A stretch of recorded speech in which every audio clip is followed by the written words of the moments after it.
Nous devons commencer par des remerciements adressés à Monsieur le Président de la République du Sénégal.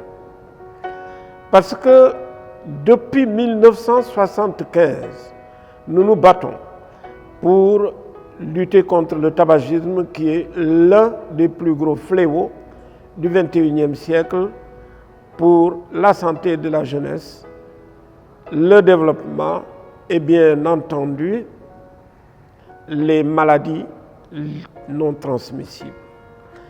Et le président l'avait si bien compris que très tôt, dès 2012, il avait chargé le ministre de la Santé, les députés de la 12e législature pour faire une loi forte. Cette loi qui a été votée en 2014, tous les pays africains nous l'envient. Immédiatement après le vote de la loi, le président a promulgué la loi. Une semaine après son vote. Ça veut dire quoi?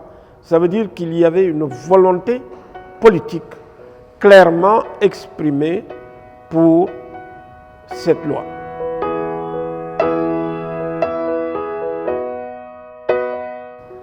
Aujourd'hui, l'industrie du tabac ne viendra plus dans les ministères, quels qu'ils soient au Sénégal, pour nous imposer notre politique de santé.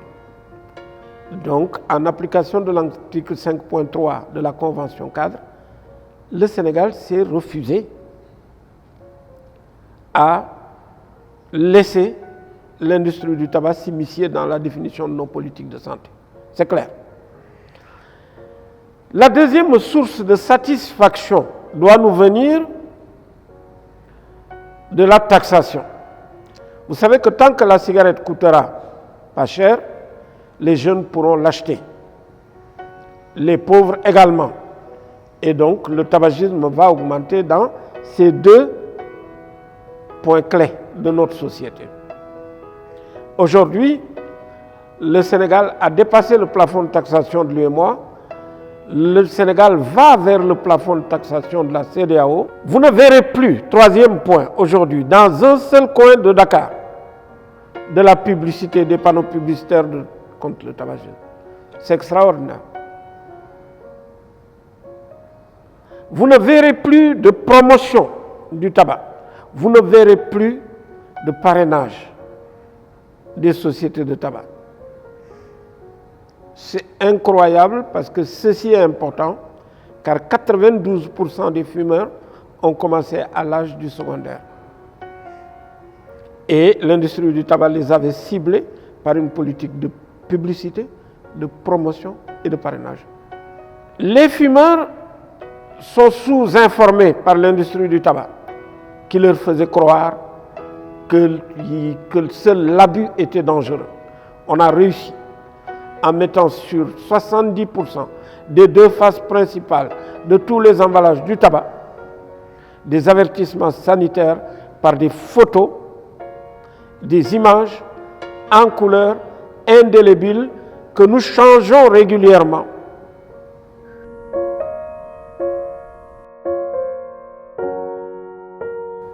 Chaque année, dans le monde, les fumeurs tuent 800 000 non-fumeurs. C'est inadmissible. Et c'est pourquoi il avait été mis qu'il fallait interdire de fumer dans tous les lieux ouverts au public et dans tous les lieux publics. Cette question, nous allons nous battre pour y venir.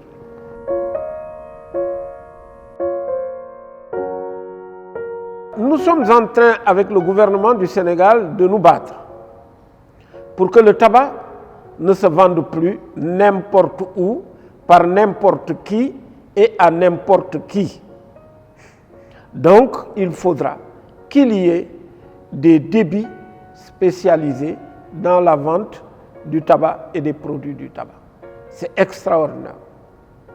Toute l'administration sénégalaise vend debout autour du secrétariat général du gouvernement, s'est réunie en comité technique et après réunion en comité technique a rédigé un décret permettant de définir les conditions de vente du tabac au Sénégal dans des débits spécialisés du tabac. Mais on ne se rend pas compte de l'impact de cette mesure. Cette mesure n'a pas qu'une valeur dans la lutte contre le tabac. Cette mesure a un impact extraordinaire sur le plan économique. Premièrement, aujourd'hui, nous savons qu'il y a plus de 10 000 vendeurs ou de points de vente du tabac. Et si on les transformait en des kiosques pour vendre que du tabac et pas autre chose, et que ces kiosques soient gérés par des femmes et des jeunes, combien d'emplois pourraient ainsi être créés et combien de jeunes pourraient ainsi générer leurs propres ressources pour leur permettre d'en vivre. Mais ce n'est pas tout. Vous doutez fort bien que ces débits de tabac relèvent de l'administration territoriale, donc les mairies, les arrondissements vont te donner des autorisations payantes pour ouvrir ou non des débits de tabac. Donc vous vous doutez fort bien que ce sont là encore des sources de recettes additionnelles pour les communes. Donc vous comprenez que c'est vraiment une situation gagnant-gagnant. Nous nous réservons la perspective de rencontrer les autorités compétentes. Et je crois que nous porterons le plaidoyer le plus loin possible, y compris au niveau des différents ministres, pour, avec eux, prendre ce dossier en main et le faire aboutir. Imaginez un seul instant que la direction pour l'entrepreneuriat rapide en fasse son cheval de bataille. Combien d'emplois, combien de jeunes, combien de mairies pourraient tout de suite y trouver des voies et moyens pour générer des ressources additionnelles, des emplois et, bien entendu, améliorer les conditions de vie de la jeunesse sénégalaise. Je ne suis pas dans le secret de l'agenda présidentiel, mais je pense, au vu de tout ce qui s'est passé récemment dans notre pays depuis l'élection du président de la République, que l'agenda sénégalais est très chargé. Et qu'à ce titre, je ne doute pas un seul instant que si le président de la République est informé de ce qui se passe, qu'il fera comme il a toujours fait pour le mieux dans la lutte contre le cancer et dans la lutte contre le tabagisme.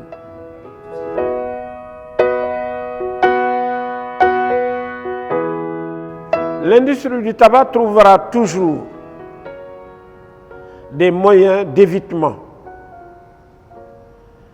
L'industrie du tabac avait ciblé sur le plan marketing des différentes couches de la population. L'industrie du tabac va essayer de changer les modes de délivrance du tabac et des dérivés du tabac. L'industrie du tabac va essayer plusieurs tactiques. Mais il y a deux réponses possibles. Premièrement, un changement de politique, et c'est ce que nous faisons à travers l'arsenal juridique qui doit être voté, c'est fait, implémenté par des décrets et arrêtés, c'est en cours, mais surtout appliqué sur le terrain. Donc, première action qui doit être entretenue, ça s'appelle le changement de politique. La deuxième action qui est très importante, et dont il ne faut jamais se lasser, et c'est ce que vous faites, c'est la sensibilisation pour un changement de comportement.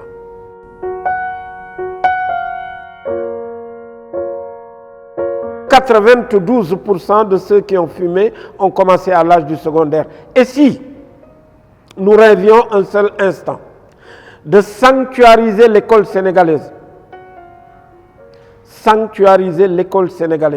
c'est-à-dire faire appliquer une note de service interdisant toute forme d'usage du tabac et des dérivés du tabac dans l'école sénégalaise.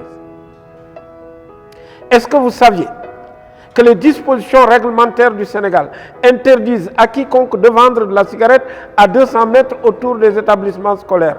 Et si jamais l'administration territoriale, un seul instant, appliquait cette disposition, cela voudrait dire que 92% de ceux qui veulent commencer à fumer ne commenceront pas à fumer.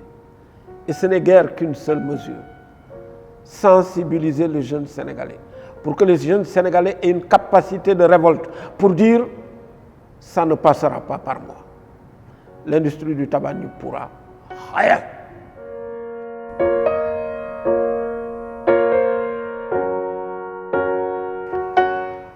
Je demeure convaincu que si je n'avais pas rencontré en son temps à Washington et à New York American Cancer Society, qui avait fait de moi un de ses 60 ambassadeurs globaux de lutte contre le cancer, si je n'avais pas rencontré en son temps Campaign for Tobacco Free Kids, et si ensemble nous n'avions pas travaillé avec la société civile, le ministère de la Santé et précisément deux personnes, M. Oumar Ndao et M. Bamba Sagna, je ne crois pas que le Sénégal aurait fait des avancées aussi importantes dans la lutte contre le tabagisme.